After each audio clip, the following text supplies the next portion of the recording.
ሰላም ጤና ይስጥልን ውድና የተከበራችሁ ተመልካቾቻችን እንደምንውላችኋን የጥቅምት 20 ቀን 2018 ዓ.ም የሐሙስ አመሻሽ መረጃዎችን ይዘን መጥተናል። እስከ መጨረሻው አብራችሁ እንድትሆኑ እየጋበዝን ወደ መረጃዎቹ እናልፋለን። ታዋቂው የማህበራዊ ሚዲያ ተጽዕኖ ፈጣሪ ቲክቶከር ሙሴ ሰለሞን ታሰረ።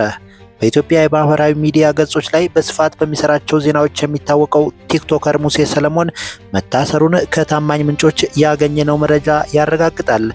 ዛሬ በልደታ ምድብ ችሎት የቀረበው ሙሴ ሰለሞን የእስሩ ምክንያትም የሰዎች ዝውውር መሆኑ ተረጋግጧል። ቲክቶከር ሙሴ ሰለሞን በህገወጥ የሰዎች ዝውውር ተሳትፏል በሚል ፖሊስ ለፍርድ ቤት አቅርቦታል። የፌዴራል ፖሊስ ሙሴ ሰለሞንን በህገወጥ የሰዎች ዝውውር የሚጠረጥረው መሆኑንና ተጨማሪ የምርመራ 14 ቀናት እንዲፈቀድለት ጠይቆም ተፈቅዶለታል። የትግራይ ክልሉ አዲሱ የፖለቲካ ፓርቲ ስምረት ስራ አስፈጻሚ ከኃላፊነት ተነሱ። የስምረት ትግራይ ዲሞክራሲያዊ ፓርቲ ስራ አስፈጻሚ በትግራይ ከነበራቸው የመንግስት የስራ ኃላፊነት ተነስተዋል። ኃላፊዋ በጊዜያዊ አስተዳደሩ በነበራቸው የስራ ኃላፊነት የተነሱት ፓርቲያቸው ጥቅምት 14 ቀን 2018 ዓ.ም ባካሄደው ጉባኤ የስራ አስፈጻሚ አድርጎ ከመረጣቸው በኋላ እንደሆነ ቲክቫህ ኢትዮጵያ ከመቀለ ያረጋገጠው መረጃ ነው። እንደ መረጃው ከሆነ የኢትዮጵያ ኢንዱስትሪ ቢሮ ኃላፊ የነበሩት ወይዘሮ አልማዝ ገብረ ጻዲቅ ደውሎ አስተያየታቸውን ለማካተት ያደረገው ሙከራ እንዳልተሳካም ይገልጻል። ከትግራይ ጦርነት በፊት ጀምሮ የህወሓት ከፍተኛ አመራሮች መካከል እስከ ተፈጠረው መለያየት ድረስ የህወሓት ማዕከላዊ ኮሚቴ አባል የነበሩት ኃላፊዋ አሁን ከነበሩበት የኃላፊነት ቦታ በፊት የክልሉ ከተማና ኮንስትራክሽን ቢሮ ኃላፊ ሆነውም ሰርተዋል። ፕሬዝዳንት ታደሰ ወረደ ሌተናል ጀነራል ወደ ስልጣን ከመጡበት ማግስት ጀምሮ ሲመሩት የነበረው የከተማና የኮንስትራክሽን ቢሮ ከአቶ ጌታቸው በኋላ የህወሓት ምክትል ሊቀመንበር ሆነው የተመረጡት አማኑኤል አሰፋ እንዲተኩትም ሆኗል። ከ6 ወር በኋላ ደግሞ ከተሰጣቸው አዲስ የቢሮ ኃላፊነት እንዲሻሩ ሆኗል። ወደ ሌላ መረጃ ስናልፍ አሰብ በሴራ የተወሰደ የኢትዮጵያ ቅርስ ነው ሲሉ ጄኔራል ባጫ ደበሌ ተናገሩ።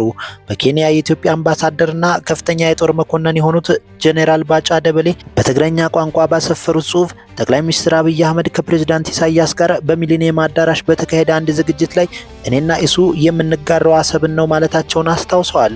ጄኔራሉ አክለውም ፕሬዝዳንት ኢሳያስ ይህንን ሐሳብ እጃቸውን ግንባራቸው ላይ በማድረግ ወይም በመደገፍ ምልክት አሰብን ለኢትዮጵያ ሕዝብ ለማካፈል እንደሚስማሙም ገልጸው ነበር ብለዋል። በዚህ መሰረት የአሰብ ጉዳይ አሁን በድንገት የተነሳ አዲስ አጀንዳ ሳይሆን ከዚህ ቀደም በሁለቱ መሪዎች መካከል መግባባት ላይ የተደረሰበት እንደሆነ ጄኔራሉም ተናግረዋል። በመጨረሻም አሰብ በአሻጥር የተወሰደ የኢትዮጵያ ሀብትና ቅርስ ነው ሲሉ ጽሑፋቸውንም ደምድመዋል። እንደ አውሮፓውያን አቆጣጠር በ2018 በኢትዮጵያና ኤርትራ መካከል ታሪካዊ የሰላም ስምምነት ሲፈረም በሁለቱ ሀገራት ከፍተኛ የሆነ የህዝብ ለህዝብ ግንኙነት የኢኮኖሚ ትስስር ለመፍጠር ተስፋ ተጥሎ እንደነበርም ይነገራል። በወቅቱ ሁለቱ መሪዎች በተለያዩ መድረኮች ላይ አብረው የታዩ ሲሆን የሚሊኒየም አዳራሽ ዝግጅቱ የዚሁ አካል ነበር። በወቅቱ በነበሩት ይፋዊ መድረኮች ላይ ሁለቱም መሪዎች ስለ ሰላም፣ ስለ ፍቅርና ስለ ኢኮኖሚያዊ ትብብር በስፋት ተናግረዋል። ይሁንና ጄኔራል ባጫ የጠቀሱት እኔና ኢሱ የምንጋራው አሰብን ነው የሚለው የጠቅላይ ሚኒስትሩ ንግግርም ሆነ የፕሬዝዳንት ኢሳያስ ይሁንታ በይፋ በተላለፈ የሚዲያ ዘገባዎች ውስጥ ተመዝግቦ አይገኝም። ይህ ምናልባት በዝግ ወይም መደበኛ ባልሆነ ውይይት የተባለ ሊሆን እንደሚችልም ግምቶች ይኖራሉ። ነገር ግን በይፋ የተረጋገጠ መረጃ እንደሌለ ነው የታወቀው። የኤርትራ መንግስት የአሰብን ጨምሮ ሁሉም የወደብ ከተሞቿ የግዛቷ የማይገሰስ አካል መሆናቸውንና በሉዓላዊነቷ ላይ ምንም አይነት ድርድር እንደማታደርግ በተደጋጋሚ ይገለጻል። የጄኔራል ባጫን ንግግር ተከትሎ ከኤርትራ በኩል የተሰጠ ይፋዊ ምላሽ ግን እስካሁን የለም። በተያያዘ መረጃ የኤርትራው ፕሬዝዳንት ኢሳያስ አፈወርቂ ለ5 ቀን የስራ ጉብኝት ትናንት ሌሊት ግብጽ መሄዳቸውን የሀገሪቷ ማስታወቂያ ሚኒስትር አስታውቋል። ኢሳያስን ኑ ብለው ግብዣ ያደረጉላቸው የግብጽ ፕሬዝዳንት አብዱል ፈታህ አልሲሲ መሆናቸውም ታውቋል። በ5 ቀን ቆይታቸው በሁለትዮሽ ቀጠናዊና ዓለም አቀፋዊ ጉዳዮች ላይ ይመክራሉ ተብሏል። የኤርትራው ፕሬዝዳንት ከዚህ ቀደም ከወራቶች በፊት ወደ ካይሮ ተጉዘውም እንደነበር የሚታወስ ነው። ግብጽ ከፕሬዝዳንቱ አልሲሲ ውጭ የተለያዩ ባለስልጣናት ወደ ኤርትራ ስታመላለስ ስምምነትም ስትፈራረም ከርማለች።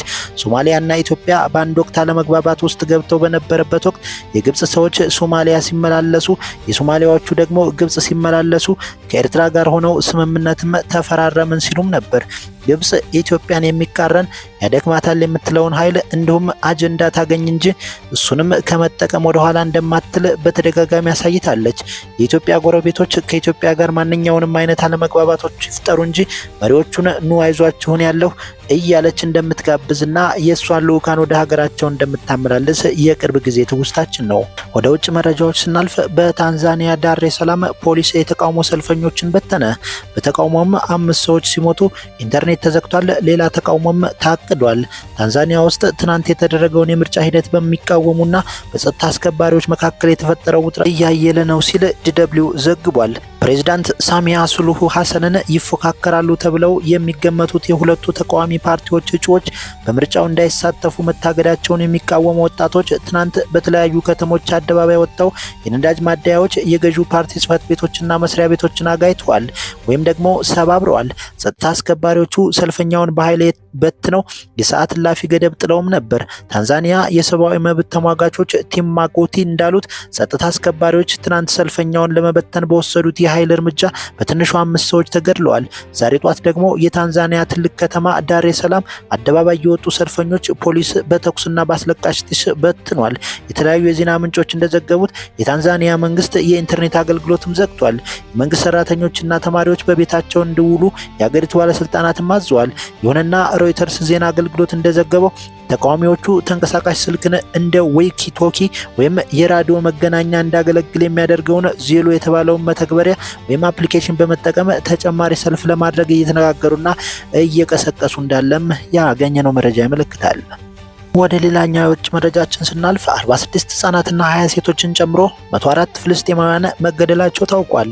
የፍልስጤም ጤና ሚኒስቴር እንደገለጸው እስራኤል ማክሰኞ ምሽት በጋዛ በፈጸመችው ተከታታይ ጥቃቶች 46 ህጻናትን 20 ሴቶችን ጨምሮ ቢያንስ 104 የሚሆኑ ፍልስጤማውያን መገደላቸውን 250 የሚሆኑት ደግሞ መጎዳታቸውን በሐማስ የሚመራው የጤና ሚኒስቴር አስታውቋል።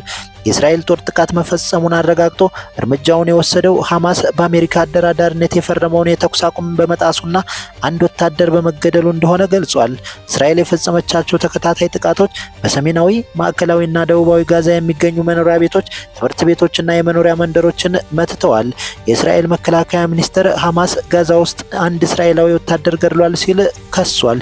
የሞቱ ታጋዮች አስከሬንን ባለመመለስ የተኩስ አቁም ስምምነቱን ጥሷል የሚል ተጨማሪ ክስም አቅርቧል። የእስራኤል ጦር በጋዛ የሚገኙ ቦታዎችን ጥቃት መፈጸሙን ከጥቃት በኋላም የተኩስ አቁም እንደ አዲስ ተግባራዊ መሆን መጀመሩን ገልጿል። ሐማስ በበኩሉ ከጥቃቱ ጋር ምንም ግንኙነት እንደሌለው በመግለጽ እስራኤል ስምምነቱን ለማፍረስ እየሞከረች ነው ሲልም ተናግሯል። የአሜሪካ ፕሬዝዳንት ዶናልድ ትራምፕ በበኩላቸው ምንም ነገር የተኩስ አቁም ስምምነቱ አይሰናከልም ሲሉ ተደምጠዋል።